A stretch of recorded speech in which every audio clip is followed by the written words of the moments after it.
Aquí comenzamos el capítulo 5 y va a arrancar este capítulo hablando y profundizando sobre la evolución del juego, sobre qué es el juego, a lo que se refiere tanto el libro, ¿no? Vamos a hacer un análisis extenso, así que este capítulo va a ser un poco más extenso de lo normal, así que si no tienes tiempo, guárdalo para cuando ya estés listo para escucharlo o leerlo todo, pues, ¿no?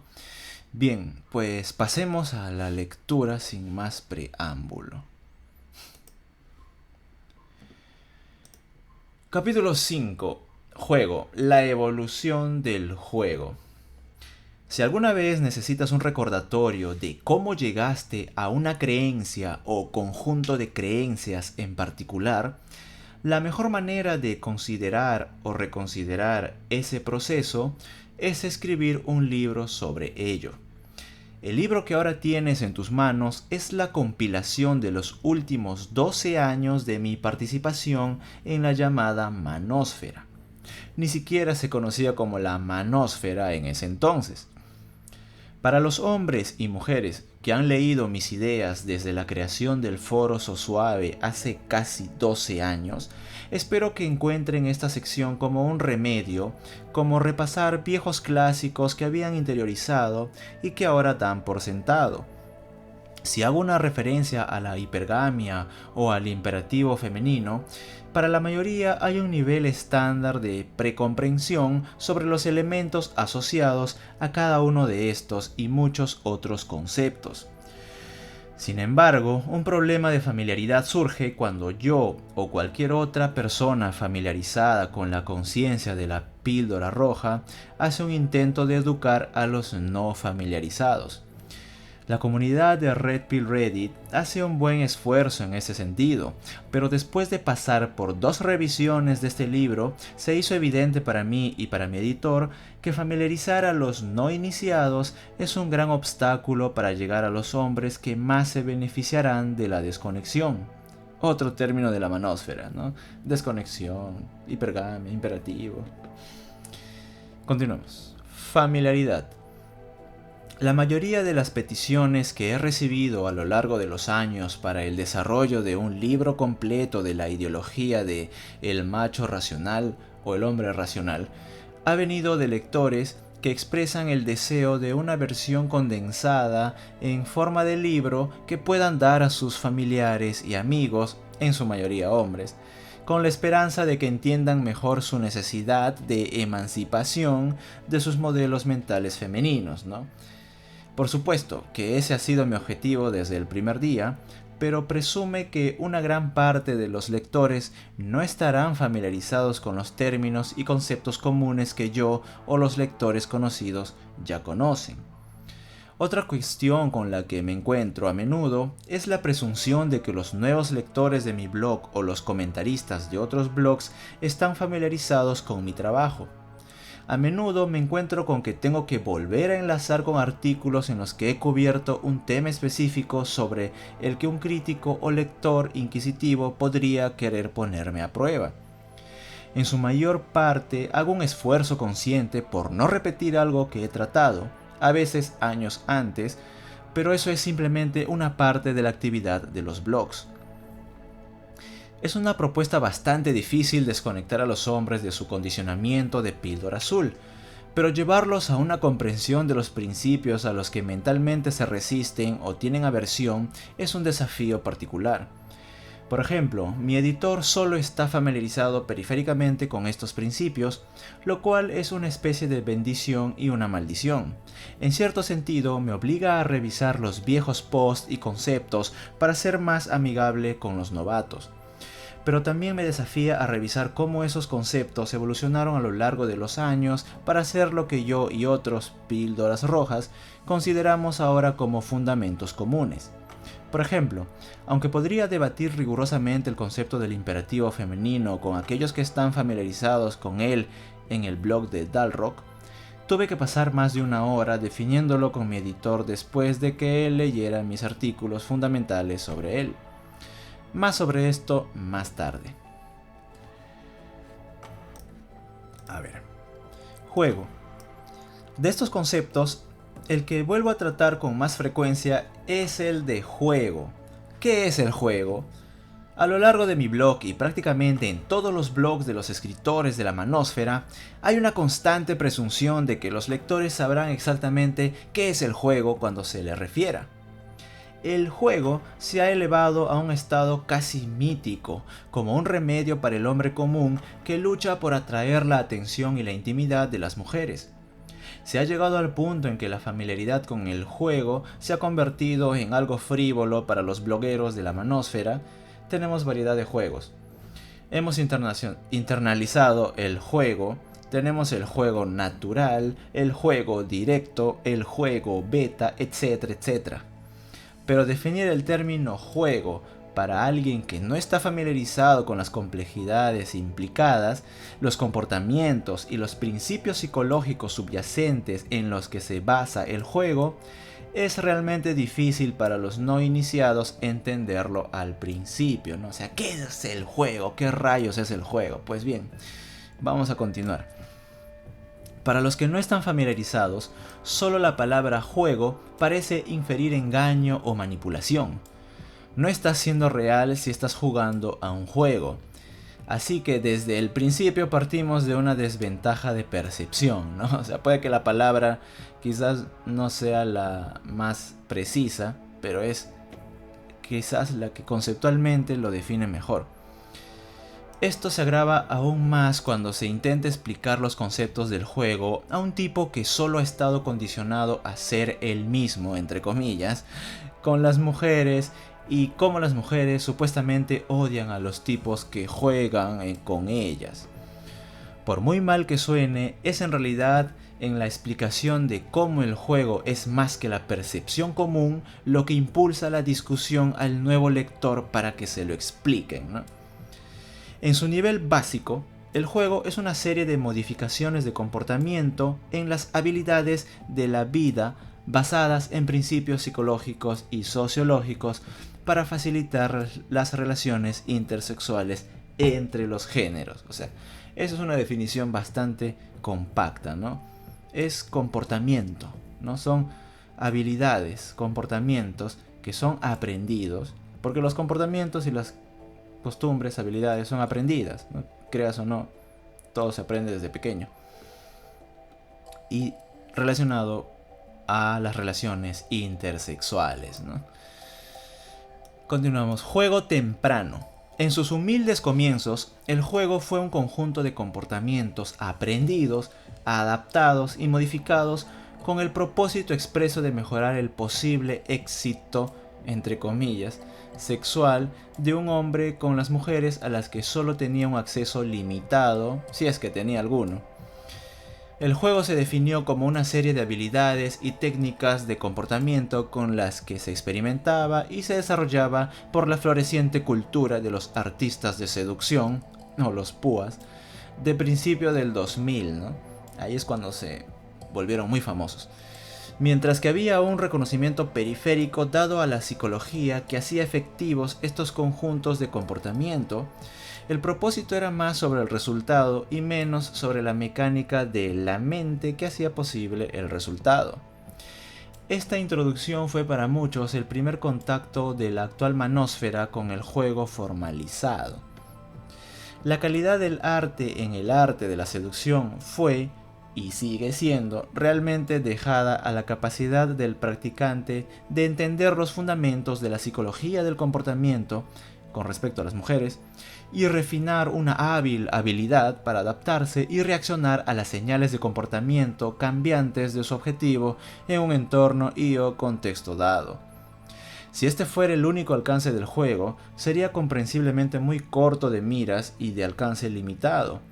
Al principio, el juego tenía una utilidad en el sentido de que ayudaba a la mayoría de los hombres que carecían de inteligencia social a acercarse y desarrollar una relación real e íntima con las mujeres de las que carecían fundamentalmente. El problema era que más allá de los usos en el terreno, el juego no se desarrolló realmente más allá del punto de conseguir la chica. y dejó incluso a los artistas de seducción más adeptos socialmente sin preparación para tratar con la psicología real que motivaba a las mujeres en un conjunto mayor. Fue esta metapsicología femenina la que condujo a los hombres, no acostumbrados a disfrutar y luego a perder, los afectos de las mujeres consideradas fuera de su liga, a la depresión y posiblemente a la autoeliminación, ¿no? Entonces, claro, el problema fue que este tipo de juego estaba más que todo hecho como una especie de manual, ¿no? Como una especie de manual de instrucciones que te vendían, ¿no? Y no profundizaba en la psicología, en la biología, en la real, ¿no? Psicología y biología que imperaba en sus cabezas, ¿no? El juego era un maravilloso conjunto de habilidades, pero sin la comprensión y la previsión para lidiar con lo que estas herramientas podían construir. Era potencialmente dar como dinamita a los niños, ¿no? A ver, juego evolutivo. Desde el principio, el juego fue visto más o menos como la solución al problema. El juego ha sido descrito como la reacción social lógica a las mujeres que en los últimos 60 años de feminismo, feminización social y primacía femenina ha creado para los hombres de hoy. Cortesía de la conectividad moderna, Internet y los medios sociales colectivizados, la evolución del juego o alguna variación del mismo fue inevitablemente para el hombre. A pesar del estigma social público, el ridículo y la franca hostilidad que se asocia a los hombres que intentan comprender la psicología de las mujeres, en el ámbito privado, Internet facilitó un consorcio global de hombres que comparan experiencias, relacionan observaciones y ponen a prueba teorías. La psicología del comportamiento que llevó al juego, que provocó las reacciones deseadas en las mujeres, comenzó a tomar más importancia para los hombres. Claro, las ya clásicas técnicas de juego como ser engreído y divertido, maestría divertida, acordar y amplificar, golpes negativos, pavoneo, etc., eran efectivas en sus propios contextos artísticos. Pero la psicología latente que hizo funcionar esos conjuntos de comportamiento provocó las preguntas de por qué funcionaban. Los aspectos psicológicos de los juegos efectivos e inefectivos comenzaron a tomar una nueva importancia, ¿no? Ya la psicología comenzaba a tomar más importancia. A través de esta exploración más amplia del papel que los factores biológicos, psicológicos y sociológicos afectaban al juego, surgieron nuevas ideas, teorías y modelos experimentales que llevaron a nuevos conjuntos de comportamiento de juego y al abandono de los menos efectivos. A medida que la conectividad crecía, también lo hacía la base de conocimiento de la comunidad del juego. El juego ya no era exclusivo de los pioneros de la comunidad de seducción. El juego se expandía para acomodar los intereses e influencias de los hombres que nunca habían oído hablar de la versión anterior del juego o que la habrían rechazado rotundamente unos años antes debido a su condicionamiento femenino. Los hombres casados se preguntaban si los aspectos del juego podían reavivar los intereses sexuales de sus frígidas o autoritarias esposas. Los hombres divorciados abrazaron el juego que habían ridiculizado cuando se casaron para mejorar su potencial para conseguir nuevos intereses sexuales, pero también para relatar sus experiencias y contribuir a esa base de conocimientos del juego. Los hombres, no solo en la cultura occidental, sino a partir de un interés globalizador, comenzaron a despertar con cada nueva contribución, no solo sobre cómo eran las mujeres, sino por qué eran las mujeres. No por qué. Ya no era suficiente el cómo eran, sino el por qué era así, por qué hace esto, por qué le gusta esto, por qué hace esto, ¿no? El juego estaba haciendo que la mujer desconocida fuera conocible. La enigmática mística femenina comenzó a desenmarañarse con cada nueva contribución a la base de conocimiento del juego. El juego se estaba convirtiendo en algo más. Los hombres veían ahora el código en la Matrix. Sabíamos que el medio era el mensaje. Empezábamos a ver las convenciones sociales femeninas usadas para controlarnos, empezamos a ver el alcance global del imperativo femenino y el feminismo, y nos dimos cuenta de la insidiosa, pero naturalista, influencia que la hipergamia femenina había ejercido tanto en hombres como en mujeres. El juego estaba impulsando a los hombres a hacer retroceder el velo de hierro de la primacía femenina y ver lo que la hacía funcionar, ¿no? Me encanta esta frase. Los hombres veían ahora el código de la Matrix. Se estaba disolviendo, ¿no? Comenzaba a desmoronarse ese castillo de naipes, ¿no? El... Como era de esperar, la sociedad feminista trató de proyectar el auge y la expansión del juego como una versión moderna de los ridículos arquetipos machistas de los años 50 a 70.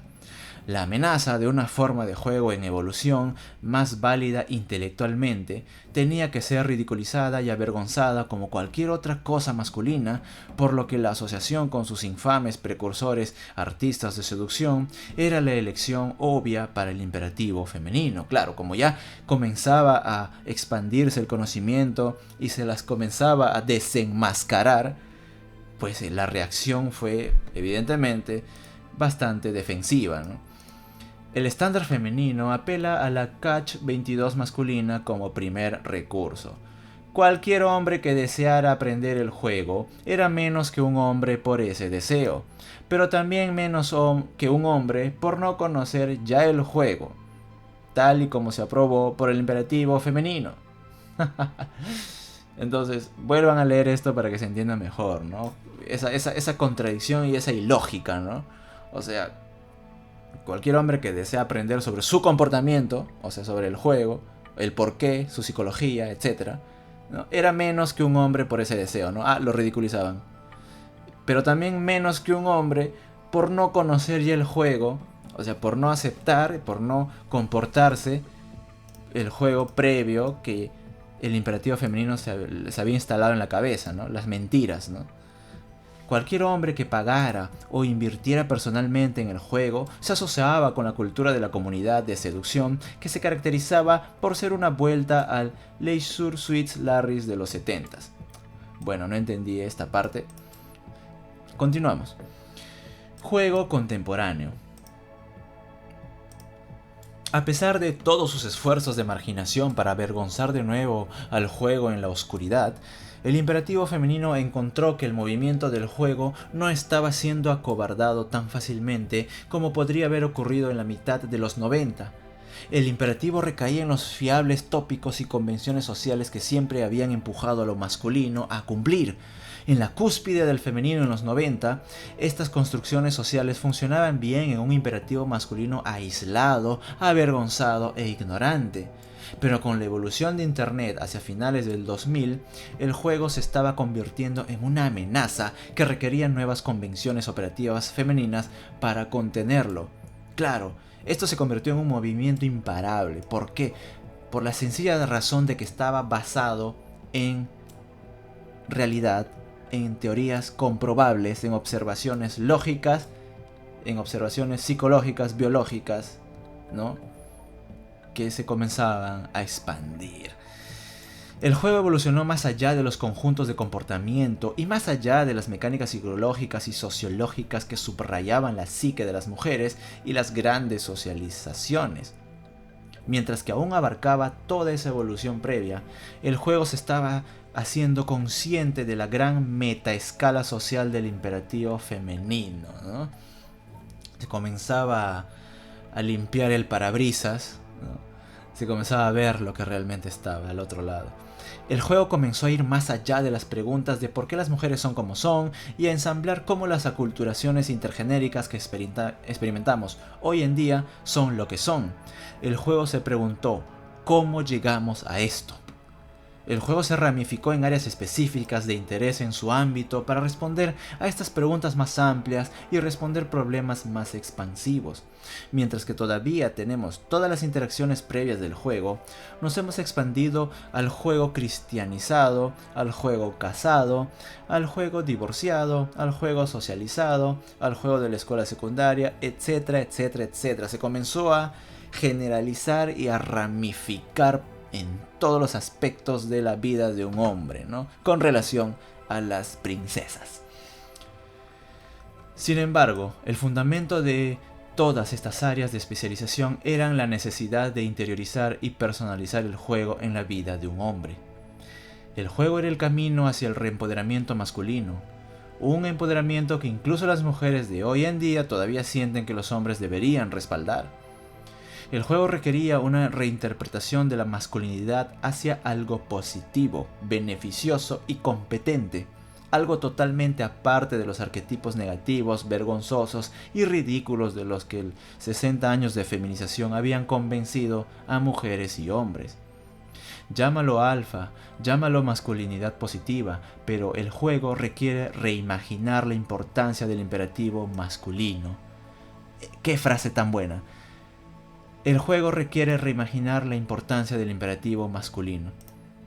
El hombre ha construido tanto, el hombre ha descubierto tanto, hemos llegado a la Luna, a Marte y a planetas lejanos. El juego necesita que los hombres cambien su mente sobre sí mismos. Principalmente esto, ¿no? Se les ha convencido a los hombres de que su propia naturaleza, su masculinidad, es negativa, es mala, no es buena. Vaya que no. No hace falta decir que, incluso en su más positivo de los contextos, el reimpulso masculino que el juego llevó a cabo fue una amenaza demasiado grande para que el imperativo femenino lo permitiera. El control de las inseguridades intrínsecas en las que se basa el imperativo femenino siempre ha dependido de la ignorancia de los hombres de su verdadero valor personal y de la verdadera necesidad de las mujeres. Esto siempre ha estado bien encubierto y bien adormecido, ¿no? Bien tapadito, ¿no? No te preguntes tanto, no hagas tantas preguntas, tú simplemente aceptas las costumbres porque sí, ¿no?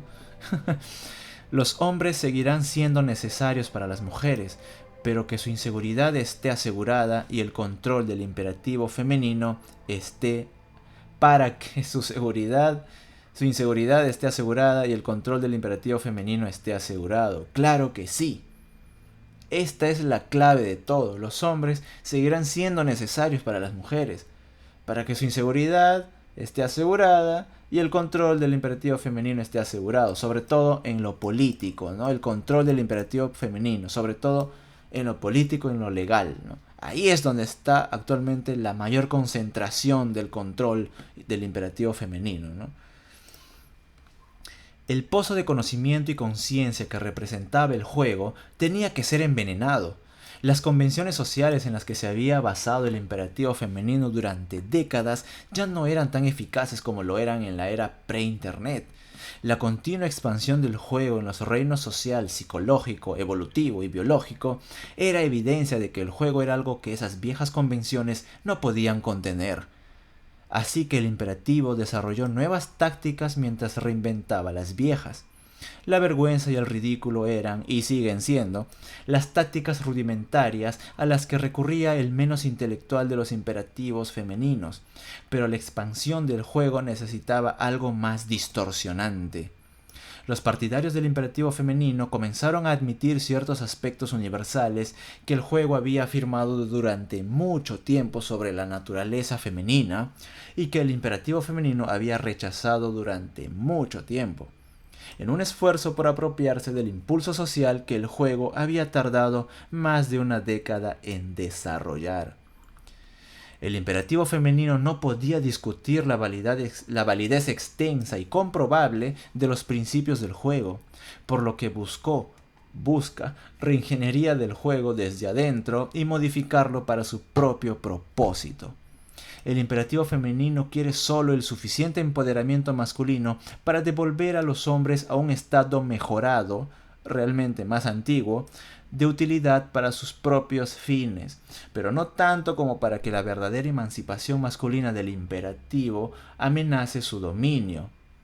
Al apropiarse del juego y ceder a las verdades que encuentran menos amenazantes, el imperativo espera construir mejores betas, hombres que creen que están facultados por el juego, pero que todavía están en deuda con el imperativo femenino. Así es, esto no es más que manipulación. A cada paso tienes que tener cuidado con las princesas, porque la manipulación es constante y es global, ¿no? Entonces, como ya se ven descubiertas, como ya se ven, ¿no?, amenazadas, ahora intentan agarrar estos conceptos y pasarse a nuestro equipo, entre comillas, ¿no? Y nos hacen creer que están jugando ahora a nuestro favor, pero sin embargo, siguen apuntando hacia sus objetivos, hacia su favor, para sus propios beneficios, ¿no? La verdadera emancipación del imperativo amenaza su dominio, por lo que los hombres con la visión de ver más allá de esto son etiquetados como oscuros, sociópatas y desviados por el imperativo. No era suficiente con infiltrarse en el juego y sanearlo para su beneficio. El imperativo femenino tenía que categorizar el juego por sí mismo, juego malo contra juego bueno. El bueno, por supuesto, siendo característico de cualquier aspecto que beneficiara al imperativo, y el malo siendo cualquier cosa egoístamente que beneficiara al masculino. Al imperativo femenino no le importan las diferentes ramas del juego, natural, internalizado, matrimonio, etc. Solo se preocupa por los aspectos de esas ramas que pueden ser distorsionados a su favor y los que no. Esto nos ha llevado al juego como lo conocemos hoy en día. El juego aún está evolucionando, y si tuviera la clarividencia de ver a dónde irá en el futuro, me aventuraría a que llegará a la emancipación real de los hombres con el imperativo femenino. No una emancipación de las mujeres, sino una emancipación del condicionamiento y el propósito de su imperativo. No una negación de las mujeres de los hombres van por su propio camino, con la esperanza de que lleguen a comportarse como les gustaría a los hombres después de no tener otra opción, sino una verdadera emancipación impulsada por el juego del control que el ginocentrismo ha mantenido durante tanto tiempo. No se equivoquen, el imperativo femenino necesita que los hombres sean necesarios para ello, y siempre será hostil a los hombres que intentan liberar a otros hombres de esa necesidad. En este sentido, cualquier juego, incluso el juego cooptado que el imperativo usará en sí mismo, es por definición sexista. Cualquier cosa que pueda beneficiar a los hombres, incluso cuando asociativamente beneficia a las mujeres, es sexista.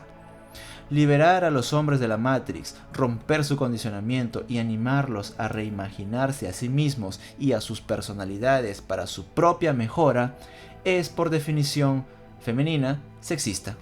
No, claro, cuando un hombre decide no tener ningún compromiso y enfocarse en sus metas y trabajar y desarrollarse y no hacer caso a nadie, sobre todo cuando ya pasó los 30 años, ¿no? Comienzan a señalarlo, ¿no? Comienzan a criticarlo, que ya es hora, que cuando, que mira, que es tu deber, ¿no? Venga ya. En el mundo de las chicas, alentar a los hombres a ser mejores hombres es sexista. No lo aceptan, no les gusta, ¿no? Se burlan, ¿no? Critican, insultan. No hagan caso. Que les importe medio limón exprimido. Que no les...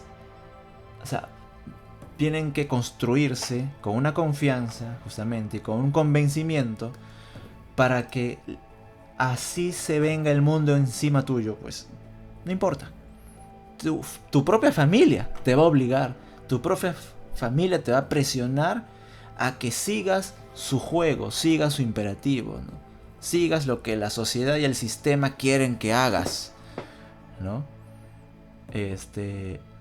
Bueno, para ir cerrando este extenso capítulo, solamente recordarles que ya hay estudios que indican que para el 2030 casi el 50% de las princesitas entre 25 y 40 años, creo, van a estar solteras solas. Y eso creo que va a ir en aumento, ¿no? Y a pesar de que este libro ha sido escrito en el 2015, pues es prácticamente una profecía, ¿no? Está muy vigente y cada vez es más notable, ¿no? Es más notorio. Y mucho cuidado con las youtubers, con las tiktokers, con las instagramers que se ponen de tu lado, ¿no? Que te empiezan a dar todas estas cositas red pill, las que le convienen, te empiezan a hablar al oído y tú crees que están a tu favor, tú crees que, oh, nos están defendiendo. Despierta, cachetazo en la cara. Mucho cuidado, ¿no? Mucho cuidado. Bueno, muchas gracias por llegar hasta aquí. Ha sido bastante extenso, pero muy nutrido. Ya saben, si algo no quedó claro, vuelvan a leerlo por su cuenta o vuelvan a escuchar. Y compartan, comenten, denle like, porque este contenido crece muy lento y necesitamos mucho apoyo orgánico, ¿no? A YouTube no le gusta este tipo de cosas, ¿no? Pero bueno, vamos poco a poco a liberar a todos los hombres de esta Matrix. Muchas gracias y hasta la próxima.